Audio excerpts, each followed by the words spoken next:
ان الحمد للہ نحمده ونستعینه ونستغفره ونعوذ باللہ من شرور انفسنا ومن سیئات اعمالنا من يهده اللہ فلا مضل له ومن يضلل فلا هادی له واشهد ان لا الہ الا اللہ وحدہ لا شریک له واشهد ان محمدا عبدہ ورسولہ اما بعد فإن خير الحديث كتاب الله وخير الهدي هدي محمد صلى الله عليه وآله وسلم وشر الأمور محدثاتها وكل محدثة بدعة وكل بدعة ضلالة وكل ضلالة في النار. أعوذ بالله السميع العليم من الشيطان الرجيم من همزه ونفخه ونفثه.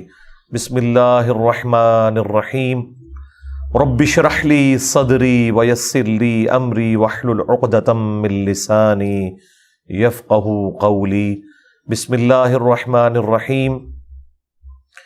ان الله وملائكته يصلون على النبي يا ايها الذين امنوا صلوا عليه وسلموا تسليما. اللهم صل على محمد وعلى آل محمد كما صليت على إبراهيم وعلى آل إبراهيم إنك حميد مجيد. اللهم بارك على محمد وعلى آل محمد كما باركت على إبراهيم وعلى آل إبراهيم إنك حميد مجيد. اللهم ربنا آتنا في الدنيا حسنة وفي الآخرة حسنة وقنا عذاب النار. ربنا آتنا من لدنك رحمة وَهَيِّئْ لَنَا مِنْ أَمْرِنَا رَشَدًا. لَا إِلَهَ إِلَّا أَنْتَ سُبْحَانَكَ إِنِّي كُنْتُ مِنَ الظَّالِمِينَ. حَسْبُنَا اللَّهُ وَنِعْمَ الْوَكِيلُ وَلَا حَوْلَ وَلَا قُوَّةَ إِلَّا بِاللَّهِ الْعَلِيِّ الْعَظِيمِ. آمین. الحمدللہ آج 2 جولائی 2023 کو سنڈے کے دن ہماری یہ قرآن کلاس نمبر 153 انشاءاللہ سورہ ہود کی آیت نمبر 25 سے آنورڈ سٹارٹ ہوگی. سورہ ہود میں اب انباء الرسل کا سلسلہ شروع ہونے لگا ہے، یعنی رسول اللہ صلی اللہ علیہ وآلہ وسلم کی بعثت سے پہلے جو انبیاء کرام اسپیشلی جو رسول تھے اور وہ عرب کی سرزمین یا اس کے قریب کے علاقوں میں جو تھے، ان کی تفصیلات قرآن حکیم میں جہاں ڈیٹیل کے ساتھ آئی ہیں ان میں سے ایک ٹاپ آف لسٹ یہ سورہ ہود ہے.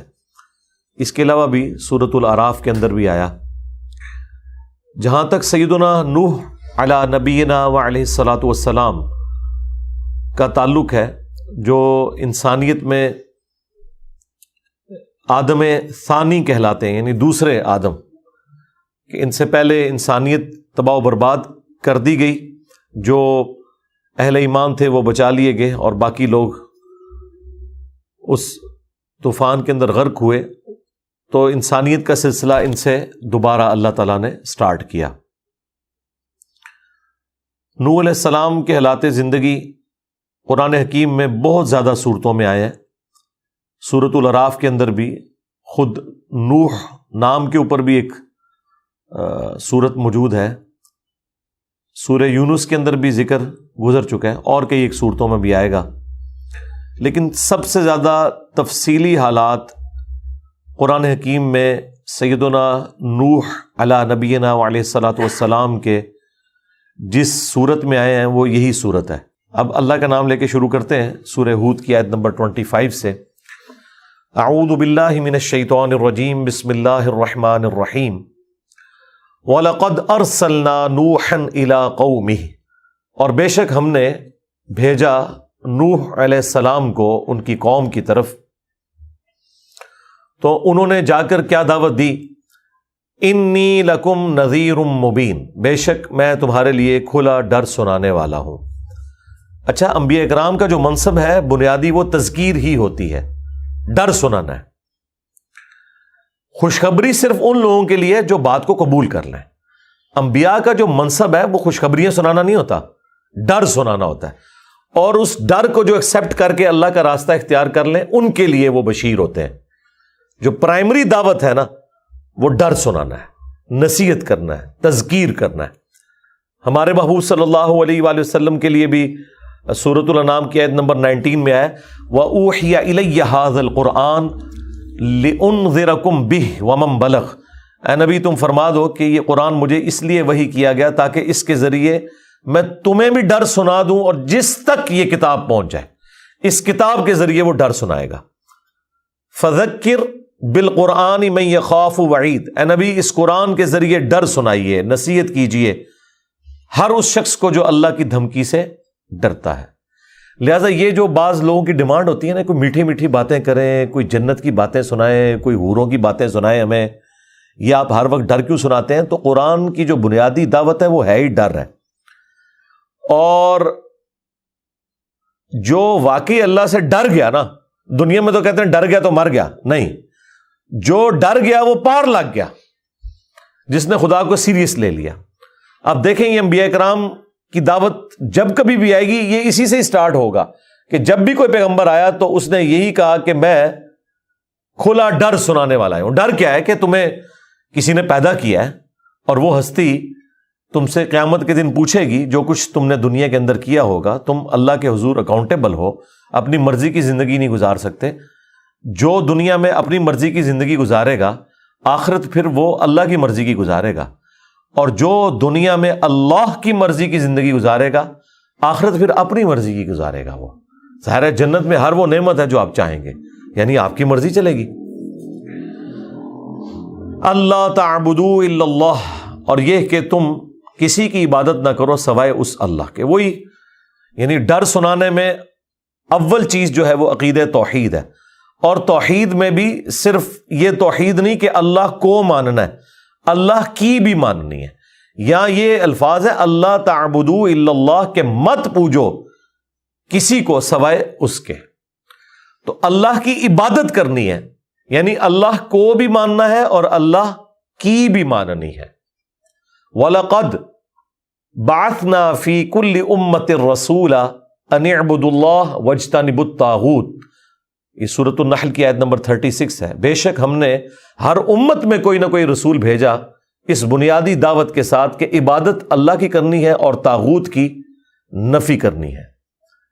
تو اللہ کی عبادت کرنی ہے، اور عبادت کی ڈیفینیشن ہے ٹوٹل اوبیڈینس، حقوق اللہ، حقوق العباد، یہ سب کے سب جو پورا دین ہے، حلال و حرام کا فرق کرنا، اللہ کی طرف سے جو احکامات ہیں ان کی پیروی کرنا، جن چیزوں سے خدا نے منع کیا ہے اس سے رک جانا، یہ ہے اللہ کی عبادت۔ عبادت کا مطلب صرف نماز پڑھنا نہیں ہے، نظر و نیاز کرنا نہیں ہے، بلکہ ٹوٹل اوبیڈینس، یہ ہے عبادت۔ تو اللہ کو بھی ماننا ہے اور اللہ کی بھی ماننی ہے۔ انی اخاف علیکم عذاب یوم علیم، بے شک مجھے تو خوف ہے تم پر کہ بڑے دن کا عذاب تم پر آنے والا ہے۔ اس عذاب سے مراد وہ عذاب بھی ہے جو رسولوں کا انکار کرنے کے سبب دنیا میں ہی اللہ تعالیٰ دیتا ہے، اور اس سے مراد وہ بڑے دن یعنی قیامت کے دن کا عذاب بھی ہو سکتا ہے۔ اب یہی بات رسول اللہ صلی اللہ علیہ وآلہ وسلم کی مبارک زبان سے امت کی تعلیم کے لیے کہلوائی گئی 3 دفعہ، سورہ یونس میں، سورہ الانعام میں، سورہ الزمر میں۔ قل انی اخاف ان عصیت ربی عذاب یوم عظیم، اے نبی تم فرماؤ کہ میں خود اس بات سے خوف کھاتا ہوں کہ اگر میں نے بھی اپنے رب کی نافرمانی کی تو بڑے دن کا عذاب مجھے آ پکڑے گا، یعنی قیامت کے دن کا۔ تو یہ اصل میں یہ کہا جا رہا ہے کہ اگر نبی صلی اللہ علیہ وآلہ وسلم کو سینٹرڈ کر کے امت کو یہ دعوت دی جا رہی ہے تو امت سمجھ جائے کہ بابت شاہی کوئی نہیں۔ جو لوگ یہ دعویٰ کرتے ہیں کہ ہم اس وقت تک جنت میں نہیں جائیں گے جب تک کہ اپنے سارے مریدوں کو لے نہ جائیں اپنے ساتھ، اب یہ نہیں پتا کہاں لے کے جائیں گے، لیکن قرآن کی تعلیمات تو بالکل اس سے مختلف ہیں۔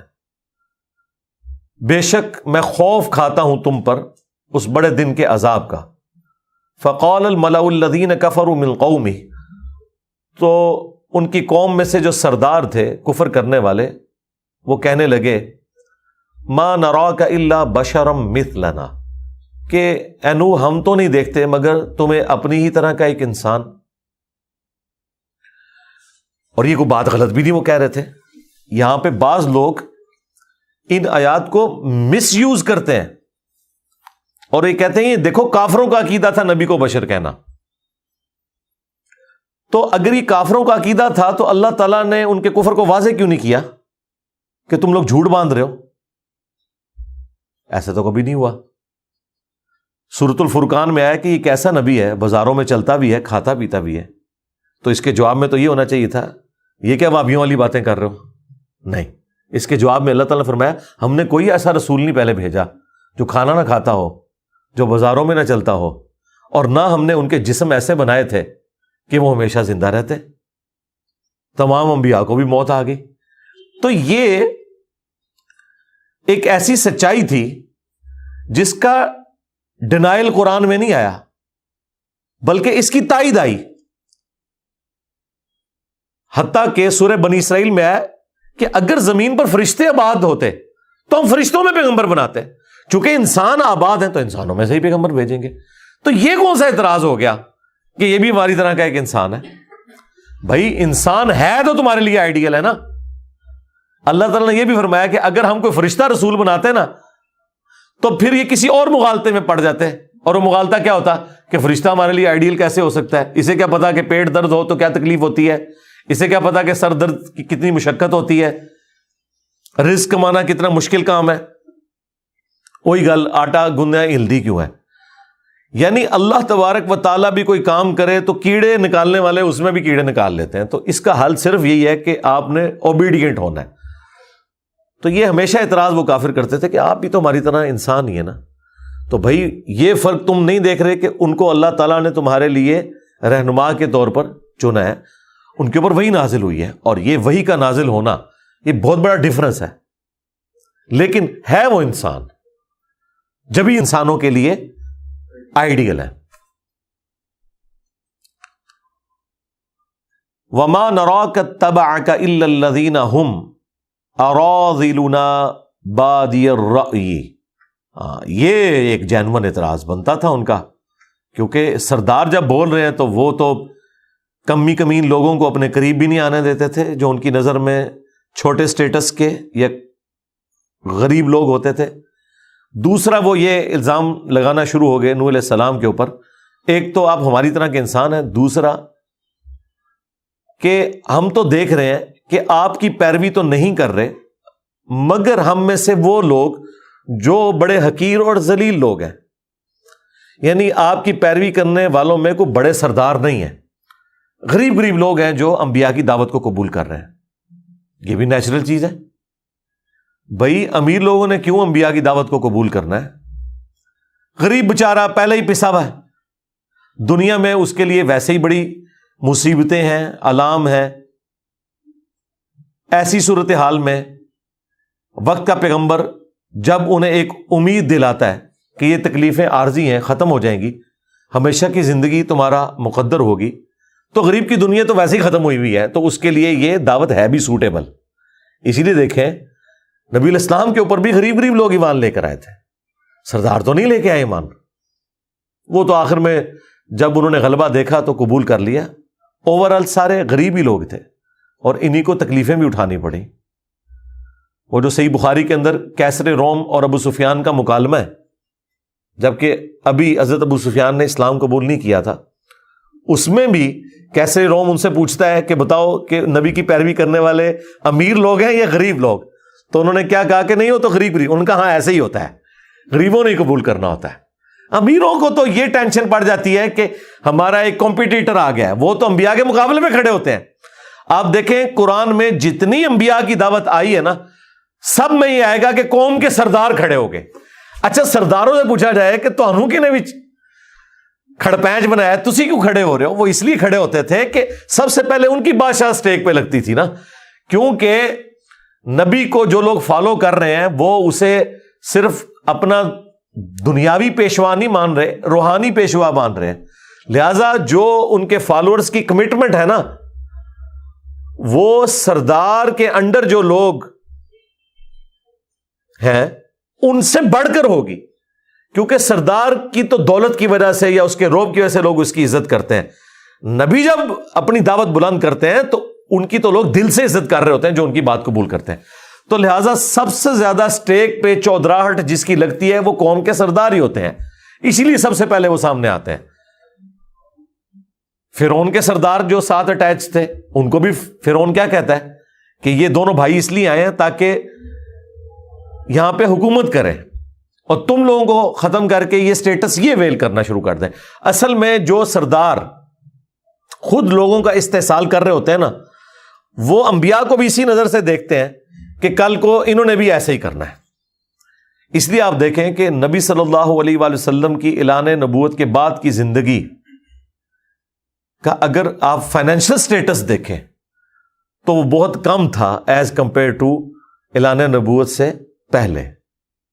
یہ اللہ تعالیٰ انبیاء اکرام کو جو فقر کی زندگی سے گزارتا تھا نا, وہ اسی لیے کہ کوئی یہ اعتراض نہ کرے کہ انہوں نے کوئی اس دین کے کام کے عوض کوئی معاوضہ طلب کر لیا یا انہوں نے اپنا سٹیٹس بڑھا لیا. بلکہ بخاری مسلم میں تو یہاں تک آیا کہ عائشہ کہتی ہیں کہ بعض اوقات 1 مہینہ 2 مہینے 3 مہینے بھی گزر جاتے تھے, ہمارے گھر چولہا نہیں جلتا تھا. اب یہ اس شخص کا حال ہے کہ جو جوانی میں مکے کی امیر ترین عورت کے خاوند ہیں اور کاروبار کر رہے ہیں اور ایک ڈائنامک لائف ہے, اور دعوت و تبلیغ کرنے کے بعد وفات تک فاقے ہیں. حالانکہ اللہ نے وسعت بھی دے دی غزوہ خیبر کے بعد, خمس بھی رکھ دیا بیت المال میں, لیکن نبی علیہ السلام اپنے پاس جوڑتے ہی نہیں تھے, اللہ کی راہ میں خیرات کر دیتے تھے. تو یہ ایک اسٹونشنگ حدیث ہے کہ 3 مہینے چولہا نہیں جلتا تھا, اور بخاری مسلم کے الفاظ ہیں ساتھ کہ 2 کالی چیزوں پہ کھجور اور پانی کے اوپر گزارا ہوتا تھا, اور وہ بھی ٹن و ٹن نہیں ہے, 2 کھجوریں صبح 2 شام کے وقت, ایک میٹھا پانی کا پیالہ صبح کے وقت ایک شام کے وقت, جو اس زمانے ایک بہت بڑا ایشو تھا. پھر بخاری مسلم میں حدیث, اے اللہ محمد اور آل محمد کو بس اتنا ہی رزق دینا کہ ان کی روح اور جسم کا رشتہ چلتا رہے, یعنی سبسسٹنس لیول کے اوپر, بس یعنی موت نہ آ جائے فاقے کی وجہ سے, لیکن کوئی ایکسٹرا آرڈنری کمائی والا معاملہ نہیں. کیونکہ جو دینی پیشوا ہے اگر وہ ایسی زندگی گزاریں جو امیر لوگوں کی زندگی ہے, تو وہ کبھی بھی امتوں کے لیے رول ماڈل نہیں ہو سکتے, کیونکہ امتوں کی اکثریت تو غریب ہی ہونی ہے. تو غریبوں کے لیے رول ماڈل کس طرح ایسا شخص ہو سکتا ہے کہ جسے دنیا کی ہر فیسلٹی اویلیبل ہو؟ ورنہ تو غریب لوگ کہیں گے بھائی تمہیں تو اس تکلیف سے گزرنا ہی نہیں پڑا. اب نبی صلی اللہ علیہ وآلہ وسلم کو اپنی آئلی زندگی میں جو تکلیفیں اٹھانی پڑیں, جو اپنے مخالفین سے تکلیف اٹھانی پڑیں, جو آپ کو فائنینشیل کرائسس رہے, ان ساری چیزوں کے ہوتے ہوئے کوئی تان نہیں کر سکتا اس حوالے سے کہ آپ ہمارے لیے رول ماڈل کس طرح ہیں. تو یہ ایک ریزن ہوتی ہے. تو ہم تو نہیں دیکھ رہے اے نو, مگر یہ کہ جتنے غریب لوگ ہیں, یہ حقیر لوگ جن کی کوئی حیثیت نہیں ہے, یہ تیری پیروی کر رہے ہیں. وَمَا نَرَا لَكُمْ عَلَيْنَا مِنْ فَضْلٍ, اور نہ ہم تمہاری ہستی کے پوائنٹ آف ویو سے اپنے اوپر کوئی فضیلت دیکھ رہے ہیں کہ کوئی تم بہت ایکسٹرا آرڈنری انسان ہو ایز کمپیئر ٹو ہمارے. یعنی بظاہر وہی سارے کا سارا معاملہ ہے, جو ایک انسان کے اندر خوبیاں ہوتی ہیں وہی تمہارے اندر ہیں, ہمارے اندر بھی موجود ہیں. اب وہی کا سلسلہ تو ظاہر ہے کہ وہ سب کے سامنے تو نہیں ہوتا نا, وہ تو پیغمبر اور اللہ کے درمیان ایک راز ہے, اس کو کوئی آؤٹ سائڈر تو آبزرو نہیں کر سکتا, تو وہ ایک انسان کی طرح ہی دیکھتے تھے. وَمَا نَرَا لَكُمْ عَلَيْنَا مِنْ فَضْلٍ بَلْ نَظُنُّكُمْ كَاذِبِينَ, بلکہ ہم تو یہ خیال کرتے ہیں کہ تم جھوٹے ہو, نعوذ باللہ. اب یہ ساری باتیں سننے کے بعد آپ جواب دیکھیں کتنا انٹلیکچوئل جواب ہے, کتنا پرفیکٹ جواب ہے جو اللہ نے اپنے پیغمبر کو سکھایا ہے.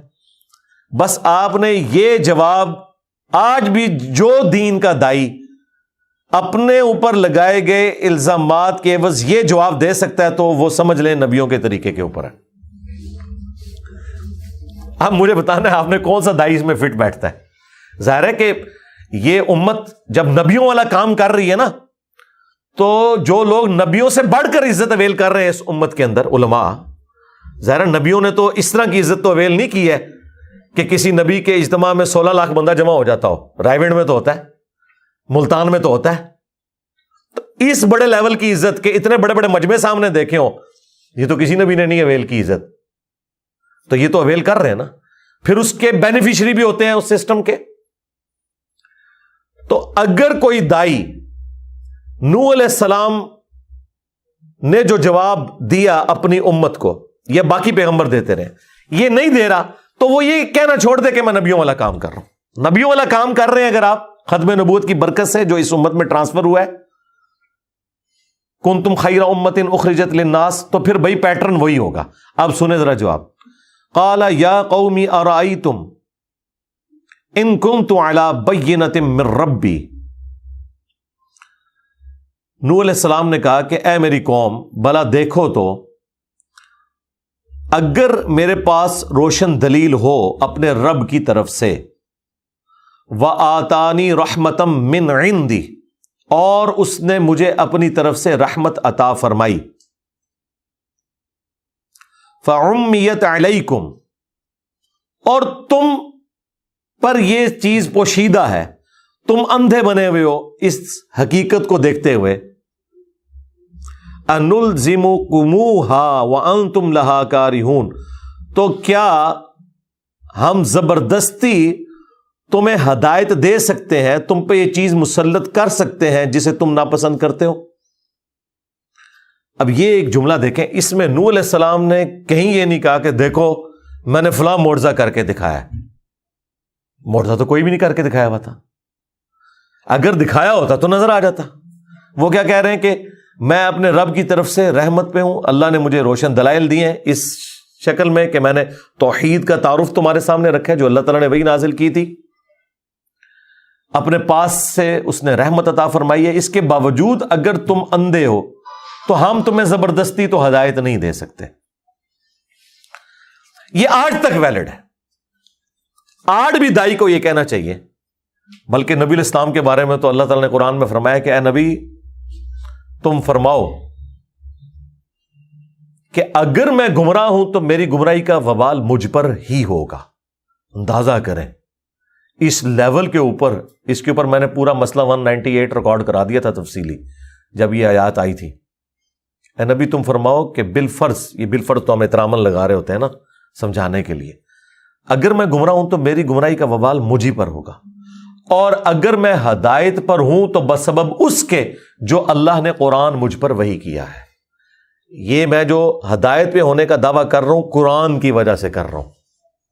اچھا, آج بھی ہمیں یہی کہنا چاہیے.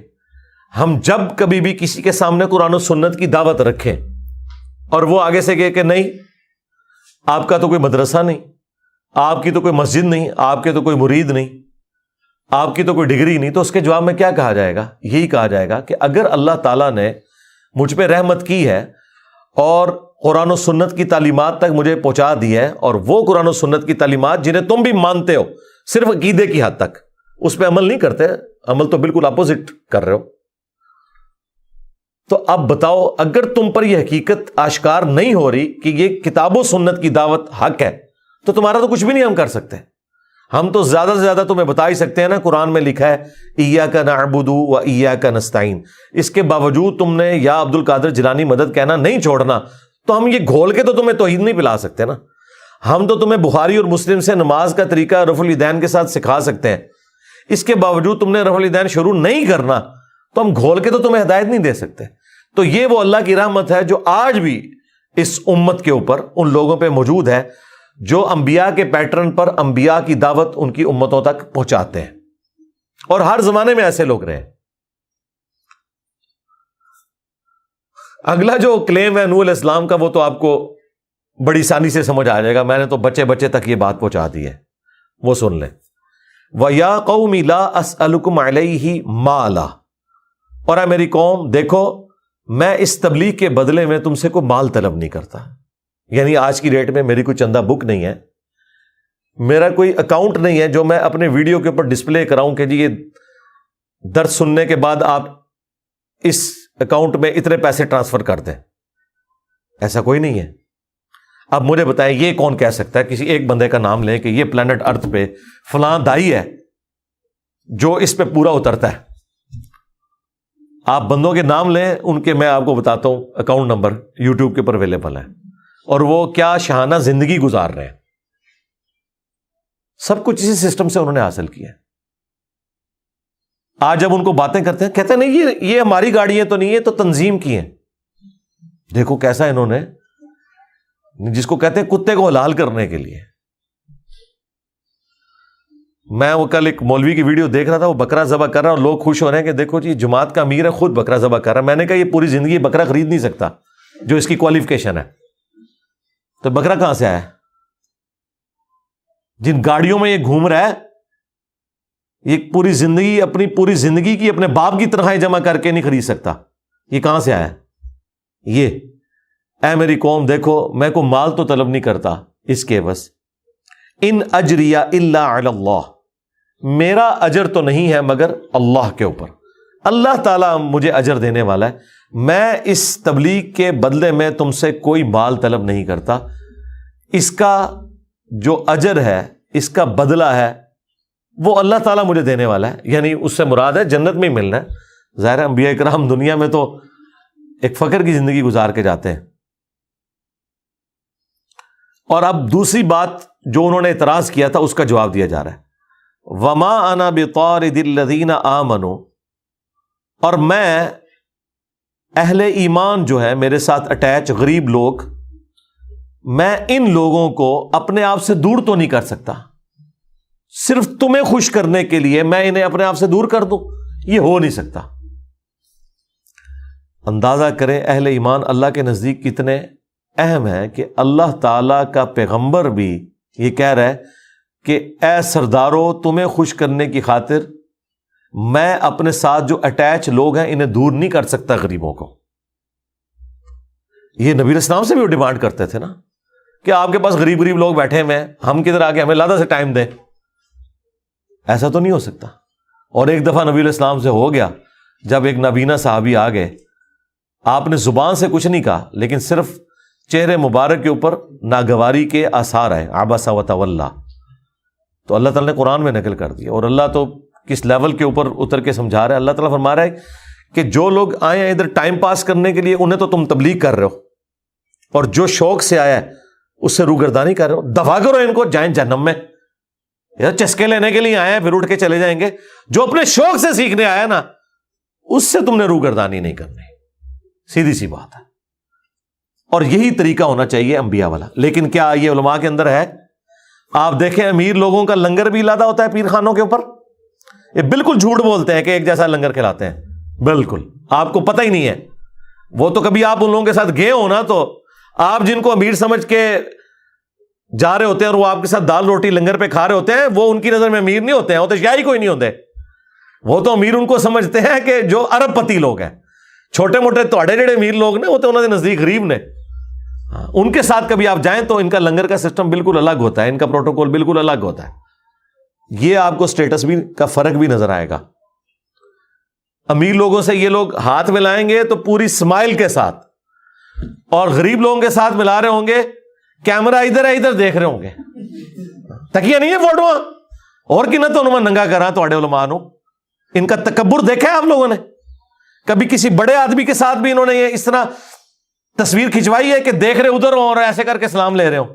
نہیں. وہ کبھی غلطی سے ہی ایسا ہو جائے نہیں ہوگا. اس لیے کہ وہ انہیں پتا ہے کہ یہ زمینی خدا ہیں، ہم نے ان کا احترام کرنا ہے. تو جب ایک زمینی خدا دوسرے زمینی خدا کا احترام کرتا ہے، پھر دونوں خدا ایک دوسرے کے بینیفیشری ہوتے ہیں. غریب لوگ تو شاہی کوئی نہیں ہے. تو اللہ تعالیٰ فرما رہا ہے کہ نوح علیہ السلام نے انہیں کہا کہ دیکھو تمہارے کہنے کے اوپر میں غریب لوگوں کو اپنے آپ سے دور نہیں کر سکتا. Never, not at all. اچھا یہ سیم باتیں رسول اللہ کے لیے بھی آئی ہیں قرآن کے اندر. جب کافر کہتے تھے کہ ان کو آپ دور کریں، تو نبی علیہ السلام کو تو یہاں تک کہا گیا کہ آپ ان سے فرما دیں کہ ان کا نہ کوئی میرے اوپر کوئی احسان ہے، نہ میرا ان کے اوپر کوئی احسان ہے. یہ سب اللہ کی رضا کی خاطر آئے ہوئے ہیں.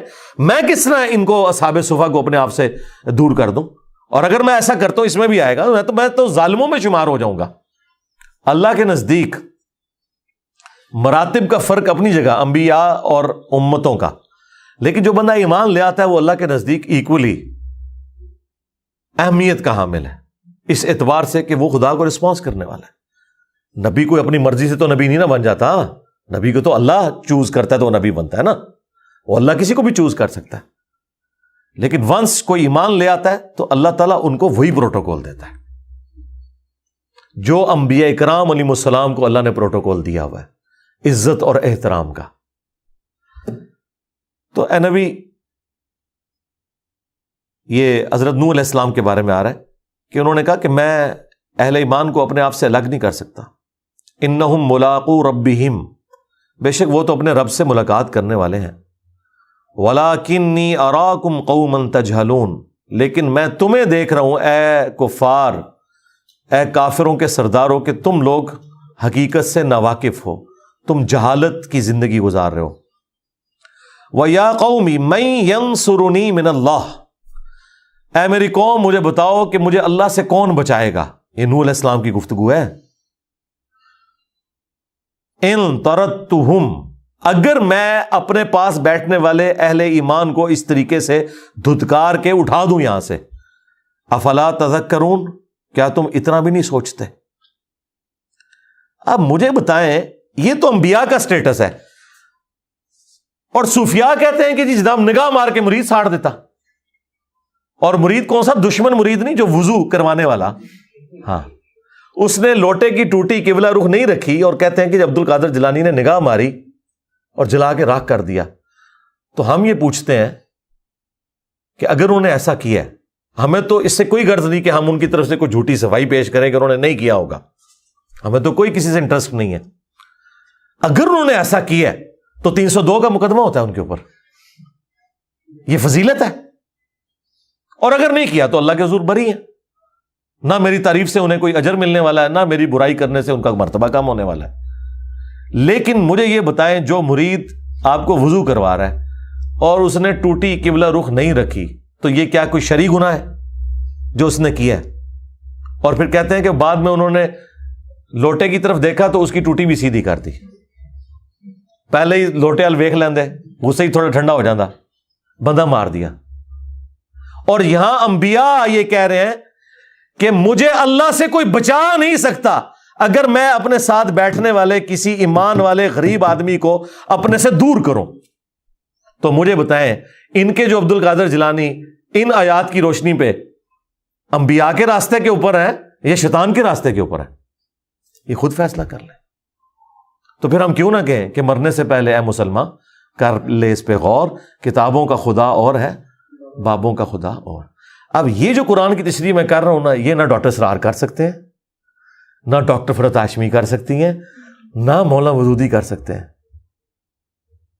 اس کے لیے جرت کی بھی ضرورت ہے, اور آپ کو جو پبلک کے اندر ایشوز ہیں ان کا پتہ ہونا ضروری ہے. جسے پتہ ہی نہیں کہ گمراہی کا لیول کیا ہے اس امت کے اندر, وہ یہ سمجھ رہا ہے کہ میں اس آیت سے ایسے ہی گزر جاؤں کہ اے میری قوم مجھے اللہ سے کون بچائے گا اگر میں اہل ایمان کو یہاں سے اٹھا دوں. جب تک میں آپ کو یہ لوٹے کی ٹوٹی سیدھی نہیں کروں گا آپ کی, تو آپ کو کیسے پتا چلے گا کہ یہ بابے کس دین کے اوپر ہیں اور انبیاء کس دین کے اوپر ہوتے ہیں؟ لو جی, اگلی گل تو ویسے ہی نہیں تو انوزم ہونی. وَلَا أَقُولُ لَكُمْ عِنْدِي خَزَائِنُ اللَّهِ, اور نہ میرا یہ دعویٰ ہے کہ میں اللہ کے خزانوں کا مالک ہوں, میں کسی کو کچھ دے سکتا ہوں. لو جی, اوپر دیکھا تو سونا, نیچے دیکھا تو سونا, مصلی چکیا تو سونا ہے جی.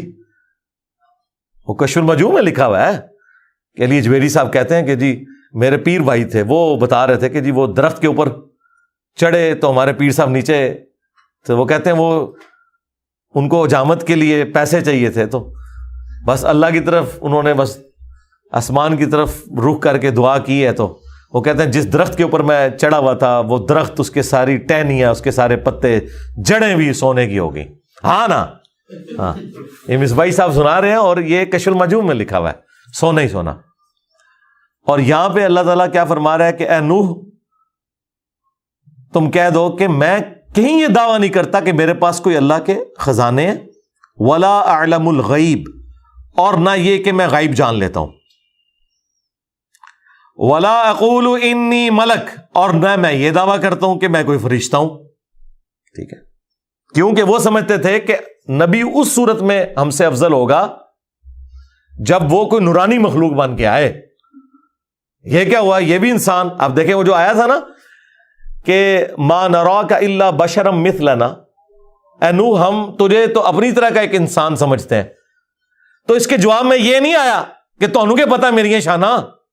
جواب یہ ہے کہ میرا کب دعویٰ ہے کہ میرے پاس خزانے ہیں، یا میں غیب جان لیتا ہوں، یا میں انسان نہیں ہوں، میں فرشتہ ہوں. نہیں. ولا اقول للذین تزدری اعینکم. اب پھر وہی بات ریپیٹ ہو رہی ہے، اہل ایمان جو ساتھ اٹیچ ہے. اور نہ ہی میں یہ کہتا ہوں کہ جن لوگوں کو تمہاری نگاہیں حقیر جانتی ہیں، لن یؤتیہم اللہ خیرا، اللہ تعالیٰ انہیں کوئی خیر نہیں دے گا. یعنی تم تو یہ سمجھتے ہو نا کہ دنیا میں اگر اللہ نے انہیں غریب رکھا ہے تو آخرت میں بھی بیچارے غریب ہی ہوں گے. اچھا یہ بھی عقیدہ ایگزسٹ کرتا تھا سورۃ الکہف کے اندر.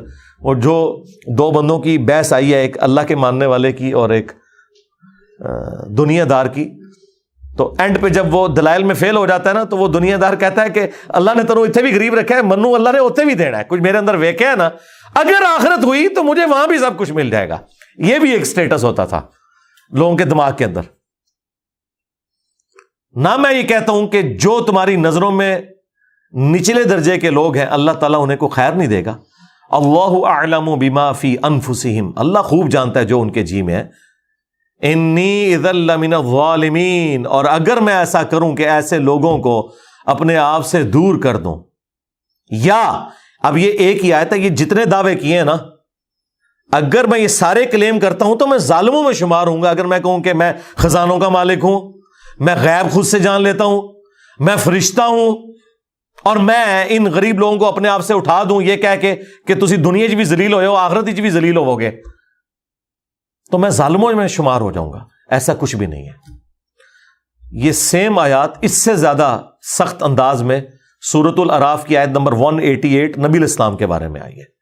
اے نبی تم فرما دو کہ نہ تو میں اپنی جان کے لیے کسی نفع اور نقصان کا مالک ہوں، باقی کس کا، مگر یہ کہ جو اللہ میرے لیے چاہے، اور نہ یہ کہ میں خود غیب جان لیتا ہوں، اور اگر میں خود سے غیب جان لیتا تو خیر کثیر جمع کر لیتا، مجھے کبھی کوئی تکلیف نہ پہنچتی. میں تو نہیں ہوں مگر ڈر سنانے والا. اب ان ساری باتوں کا جواب لاجیکلی جب دیا نوح علیہ السلام نے، تو آگے سے جواب ذرا ان کا سنیں. قالوا یا نوح، وہ کہنے شروع ہو گئے اے نوح، قد جادلتنا فاکثرت جدالنا، بہت جھگڑا ہم نے آپس میں کر لیا، بہت بحثیں کر لی کثرت کے ساتھ، چھوڑ ان ساری باتوں کو. فأتنا بما تعیدنا ان کنت من الصادقین، لا وہ عذاب اگر تو سچا ہے جو تو ہمیں دھمکیاں دے رہے ہیں کہ اگر مجھ پر ایمان نہیں لاؤ گے تو بڑے دن کا عذاب تمہیں آپ پکڑے گا، تو لے کے عذاب. گالی ختم، ایتھی کھلوتے ہیں سی. اب اس کے جواب میں تو ہونا چاہیے تھا کہ اے دیکھ میں ہوں نگاہ مارنا ہوا، کوئی نہیں. جواب بالکل ڈفرنٹ آ رہا ہے. یعنی یہ ایک رکوع بتانے کے لیے کافی ہے کہ اس امت کی اکثریت کس عقیدے کو مانی ہوئی ہے جس کا قرآن و سنت سے کوئی تعلق نہیں. جواب سنیں جی.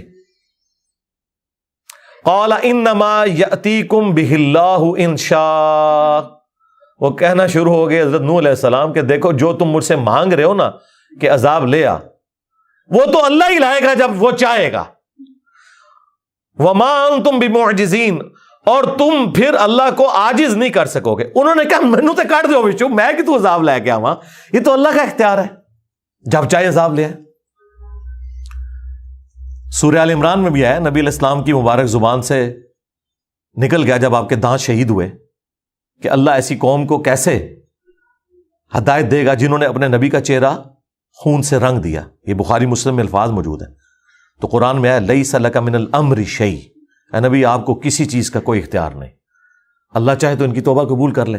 اور پھر ہوا بھی ایسے ہی، وہی خالد ابن ولید مسلمان ہو گئے، اور جس زبان سے بدوا نکلی تھی اسی زبان سے کہلوایا گیا کہ یہ اب سیف اللہ ہیں. اب مجھے بتائیں، اللہ تعالیٰ نے تو اپنے نبی کی اس بات کی لاج بھی نہیں رکھی کہ چلو میرے نبی نے ایک بار بدوا دیتی ہے تو میں مور لا ہی دیواں. اللہ کے اپنے فیصلے ہیں.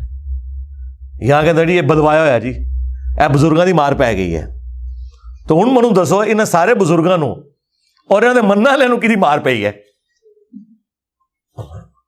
جو کچھ ہو رہا ہے کہہ رہے ہیں جی پتہ نہیں کیا ہو گیا ہے ہمارے ساتھ. ٹھیک ہے, اور میری کوئی مار نہیں چاہیے, نہ میں کسی کو مار دے سکنا. اللہ تعالیٰ مار دلواتا ہے. وہ چاہے تو ایک ایسا شخص جس کی زبان میں لکنت تھی, اس کے ذریعے 300 سال کی فرعون کی حکومت ختم کروا دی اور اس کے گھر میں اسے پالا. یہ اللہ کی جو ہے قدرت ہے, اس کے فیصلے ہیں, جب چاہے جو مرضی کر دے.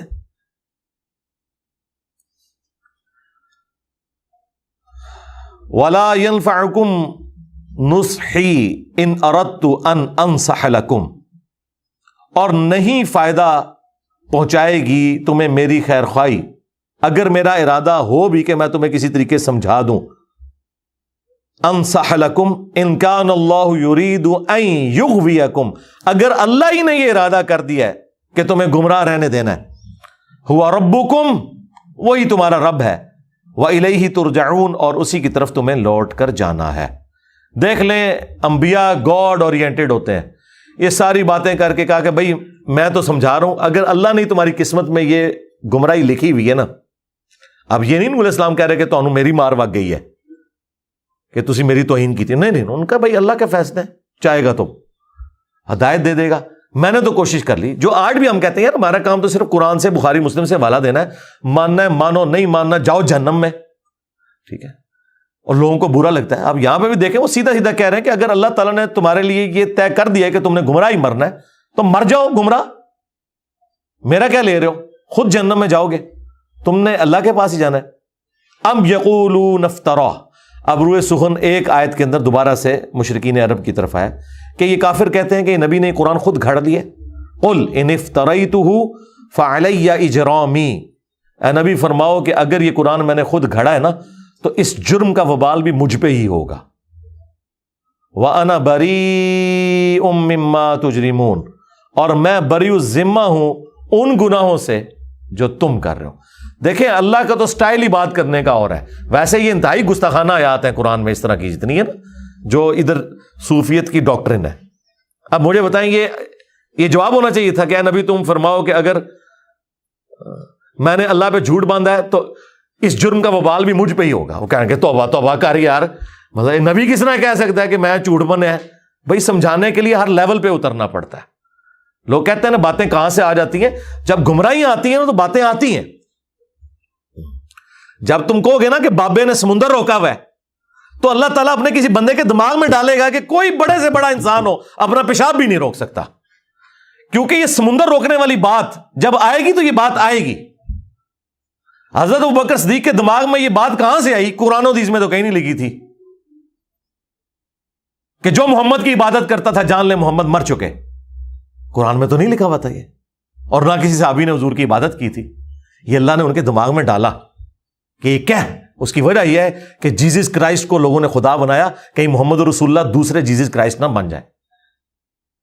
حضور کی بات یقیناً انہیں یاد آئی ہوگی کہ دیکھنا میری شان بلند نہ کرنا, جس طرح عیسیٰ ابن مریم کو لوگوں نے بڑھا دیا تھا, میں اللہ کا بندہ اور اس کا رسول ہوں.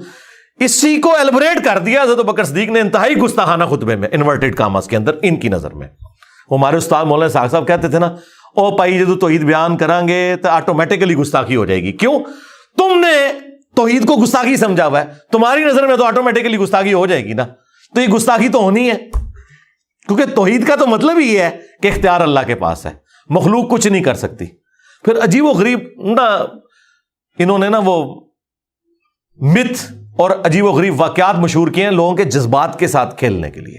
وہ جی ایک بار وہابی دا تے سنی دا مناظرہ ہو گیا, حضور دی ذات ہوتے وہابی پوری رات جو ہے وہ ایسی آیتیں ڈھونڈتا رہا جس میں حضور کی تنقیص تھی, اور جو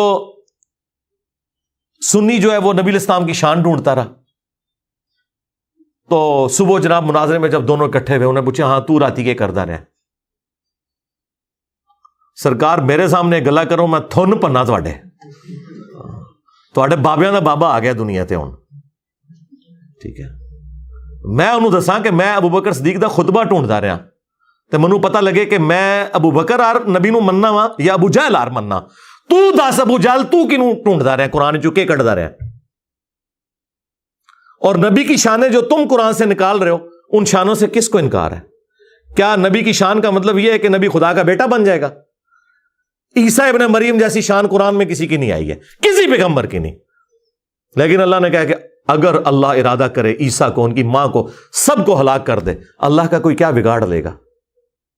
عیسیٰ اور ان کی ماں روٹی کھانے کے محتاج تھے، وہ نہ تو کسی کے نفع کے مالک تھے نہ کسی کے نقصان کے۔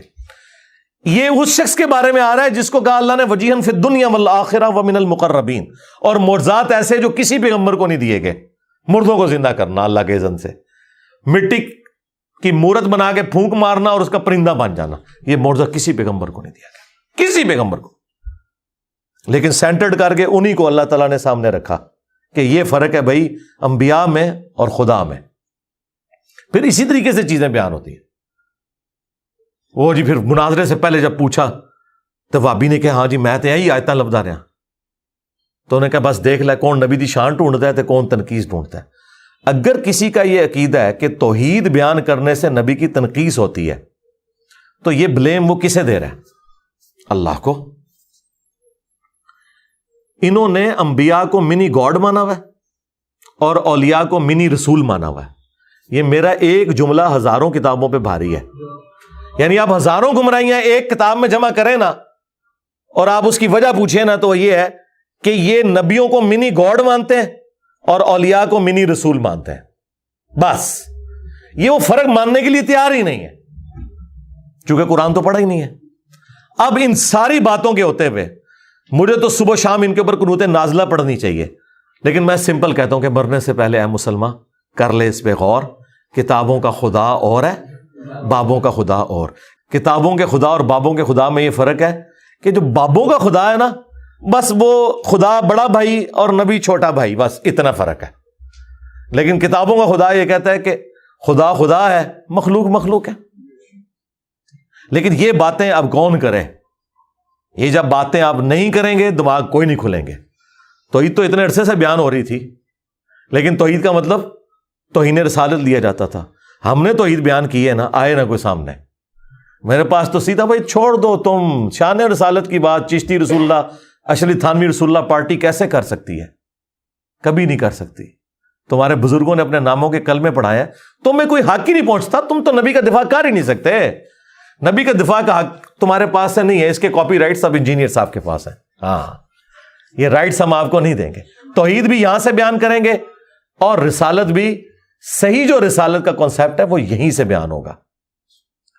تو اے نبی تم فرماؤ اگر میں نے اللہ کے اوپر جھوٹ باندھا ہے، قرآن یعنی میں نے خود گھڑ لیا تو اس جرم کا وبال بھی مجھ پہ ہوگا، اور میں بری ہوں اس جرم سے جو تم کر رہے ہو۔ اور یہ دوسری بات درست ہے اس حوالے سے کہ میں نے تو کوئی قرآن نہیں گھڑا، لیکن چونکہ تم نے قرآن کا انکار کیا لہذا تم اس جرم کے اندر شریک ہو کہ تم نے وقت کے پیغمبر کا انکار کیا ہے۔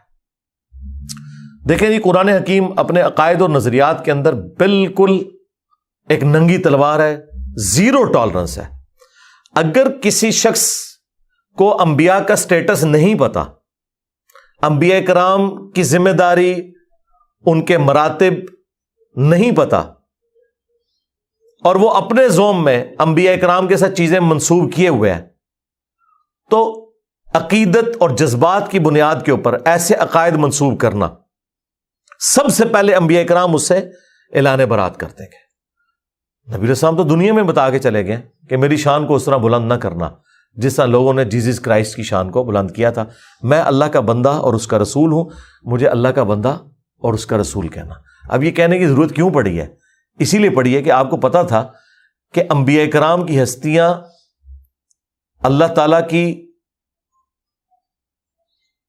سلیکٹڈ ہستیاں ہوتی ہیں جن کو اللہ تعالیٰ معجزات عطا فرماتا ہے، شان عطا فرماتا ہے، اور اسی وجہ سے لوگ ڈیویٹ ہو کے ان کے اندر خدا کو اس حوالے سے ڈھونڈنا شروع کر دیتے ہیں کہ شاید یہ خدا کی شکل میں دنیا میں اتر آئے ہیں۔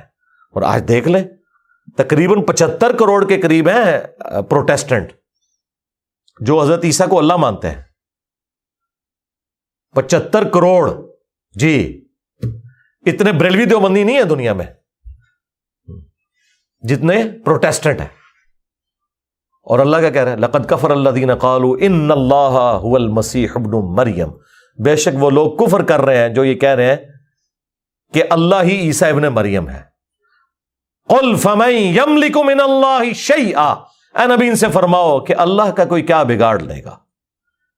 ان اراد ان یہلک المسیح، کہ اگر اللہ تعالیٰ ہلاک کر دے مسیح کو اور ان کی ماں کو اور جتنے زمین میں ہیں، سارے بزرگ بابے جتنے زمین میں ہیں سب، اگر ان کو اللہ ہلاک کر دے، وصال شریف نہیں، ہلاک، یہ غصے کا اظہار ہے تاکہ فرق پتہ چلے.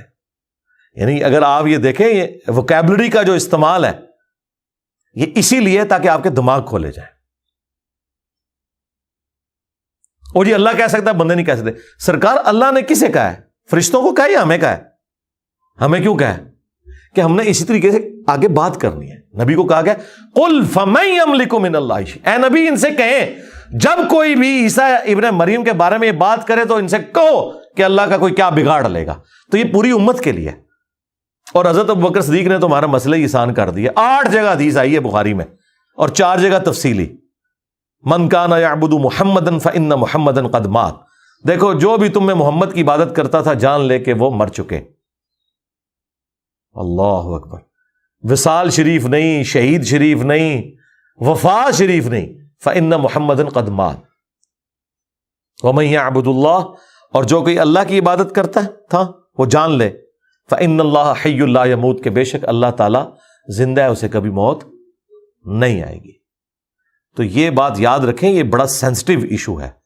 اور یہ انبیاء کرام کی جو دعوت سینٹرڈ اراؤنڈ توحید ہوتی ہے وہ اسی وجہ سے ہے کہ انہیں پتہ ہے کہ اللہ کا کیا سٹیٹس ہے اور بندوں کا کیا سٹیٹس ہے. اگر خدا کا تعارف کسی کو ہے نا، وہ جرت نہیں کر سکتا.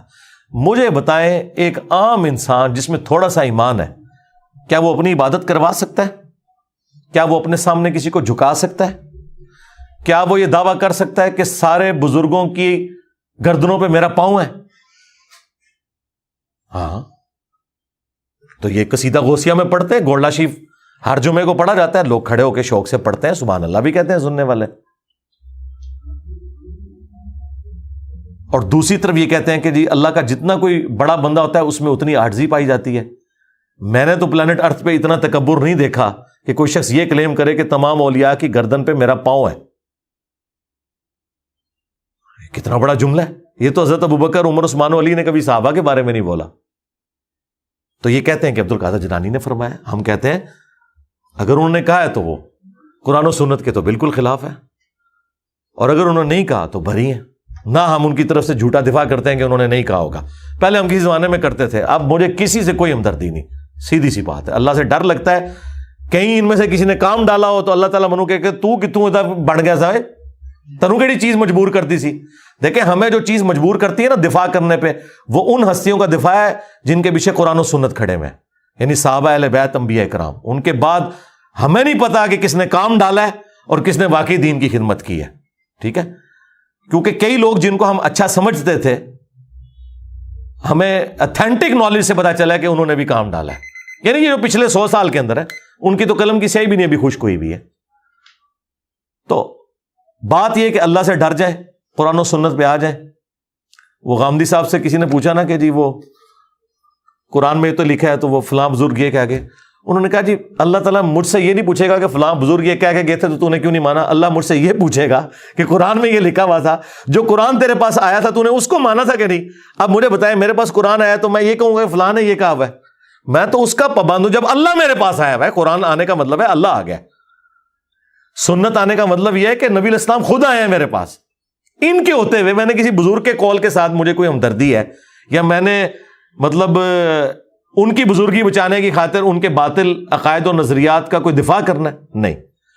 یہ ابھی آدھا رکوع ہوا ہے، لیکن یہ رکوع اس حوالے سے کریٹیکل تھا کہ اس میں وہ عقائد کلیئر ہو گئے ہیں. اگلے رکوع کے اندر پھر جو ان پہ عذاب آنا ہے نا اللہ کا، اور وہ جو تفصیل کے وہ انہوں نے کشتی بنائی اور پھر وہ تو ایک عام انٹرسٹ کی چیز، لوگ سنتے رہتے ہیں. اس کے اوپر ہالی ووڈ نے فلم بھی بنائی ہے نوح کے نام کے، تو وہ ہے. لیکن اصل چیز میں نے اس رکوع کے اوپر اتنا ٹائم اس لیے لگایا کہ تاکہ آپ کو پتا چلے کہ انبیاء کرام کے بارے میں عقیدہ کیا ہونا چاہیے. سورۃ الانبیاء پڑھیں، بندہ حیران ہو جاتا ہے. وہ سورت کا نام ہے انبیاء. عام بندوں سے پوچھیں جنہوں نے نہیں پڑھی، وہ کہیں گے جو نبیوں دی شانہ بیان ہوئی ہیں. حالانکہ انبیاء جو سورۃ الانبیاء ہے اس میں اللہ تعالیٰ نے بتایا کہ انبیاء کا سٹیٹس کیا ہے، انہوں نے کیا کام کیا، اور نبی میں اور اللہ میں فرق کیا ہے. پورے قرآن میں جو انبیاء کرام کے حوالے سے چیزیں ڈسکس ہوئی ہیں وہ یہی ہوئی ہیں کہ یہ اللہ کے اتنے برگزیدہ بندے تھے کہ یہ اللہ کی طرف اورینٹڈ ہوتے تھے، ہر معاملہ اللہ کے سپرد کرتے تھے، اللہ سے مانگتے تھے، اسی سے دعائیں کرتے تھے، اسی سے اپنے عقیدے وابستہ رکھتے تھے۔ یا یہ بیان ہوا ہے کہ جو انبیاء کے بارے میں ایسا عقیدہ رکھتے ہو، ایسا عقیدہ ان کے بارے میں نہیں رکھ سکتے۔ انبیاء کرام جو ہیں وہ اللہ تبارک و تعالیٰ کی توحید کے معاملے میں کوئی کمپیریزن ہی نہیں ہے، وہ مخلوق ہیں، وہ خالق ہے۔ یہ دو چیزیں بیان ہوئی ہیں۔ اس لیے میں نے پچھلے دنوں ایک تفصیلی ویڈیو ریکارڈ کروا دی ہے، شیطانی توحید، شیطانی بابوں کا فتنہ۔ یہ شیطانی توحید ہے جس میں آپ انبیاء کرام کو، اولیاء کو اللہ کے مقابلے پر لے آتے ہیں، اور رحمانی توحید یہ ہے کہ انبیاء اور اولیاء بھی اللہ سے مانگتے تھے، تم نے بھی اللہ ہی سے مانگنا ہے۔ ہاں، انبیاء اور اولیاء ان کی جو شانیں ہیں وہ اسی وجہ سے ہیں کہ وہ گاڈ اورینٹڈ تھے، نہ کہ اس وجہ سے کہ انہوں نے خود کوئی ایسا کیا ہے، نہیں، وہ گاڈ اورینٹڈ تھے، اللہ نے انہیں انعام دیا۔ اور انبیاء تو ویسے ہی مخلص بندے ہیں، نبی تو کوئی بندہ محنت سے بھی نہیں مان سکتا، وہ اللہ تعالیٰ نے جسے عطا فرما دیا وہ اللہ تعالیٰ کے مخلص بندے ہیں، ان کے برابر تو کوئی بھی نہیں پہنچ سکتا۔ لیکن یہ ساری تعریفیں کرنے کے بعد ان ہستیوں کو اونچا نہیں کرنا ہوتا، خدا اورینٹڈ ہونا ہے۔ ہم عام مسلمان ہیں نا۔ اب مجھے بتائیں، اللہ کے فضل سے میں نے جو سٹیٹس اویل کیا ہے اس دعوت کے عوض ختم نبوت کی برکت سے، اس طرح کا سٹیٹس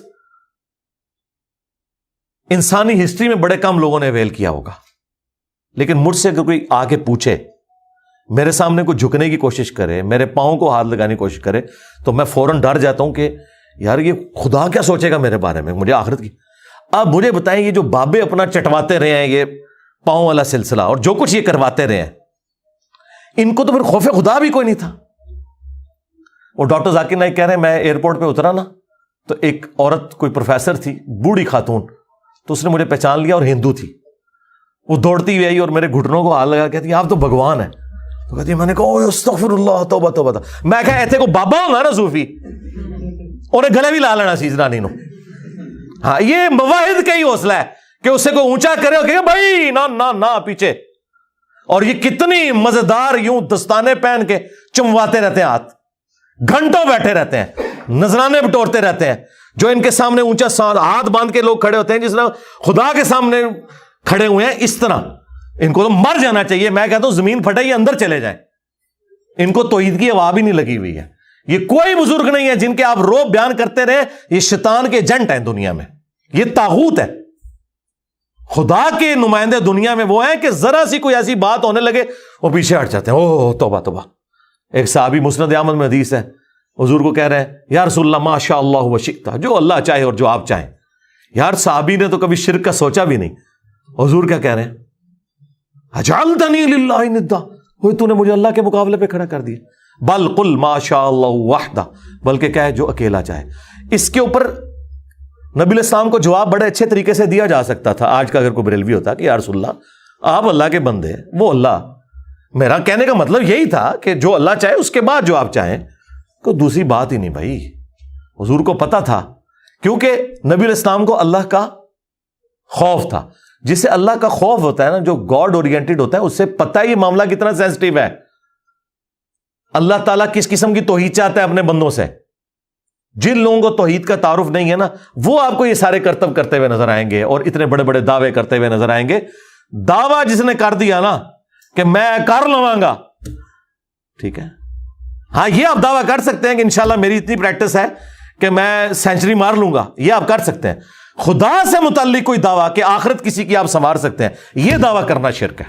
ہاں دنیا میں آپ دعویٰ کر سکتے ہیں، کوئی بھی بندہ کہہ سکتا ہے کہ میں نے اتنی محنت کی ہے کہ میں پرائم منسٹر بن جاؤں گا، تیرا حق ہے، تو کہہ۔ لیکن تو خدا سے متعلق چیز کوئی بیان کرتا ہے کہ میں مریض جنت میں لے جاؤں گا، توبہ توبہ توبہ، ڈر جا، تجھے تو اپنی آخرت نہیں پتا تیرے ساتھ کیا ہونے والا ہے۔ تو یہ دعوے صرف وہ لوگ کرتے ہیں یا وہ شیطان کے ایجنٹ ہیں دنیا میں، یا جاہل مطلق ہیں، پاگل، مینٹل، مجنون، کلندر، جو مرضی بھی لفظ کر دو، ورنہ جس میں تھوڑی سی عقل ہے وہ اللہ سے ڈرتا ہے، وہ کبھی سوچ بھی نہیں سکتا۔ سبحانک اللہم وبحمدک، اشہد ان لا الہ الا انت، استغفرک واتوب الیک، وما علینا الا البلاغ المبین۔ جزاکم اللہ خیرا۔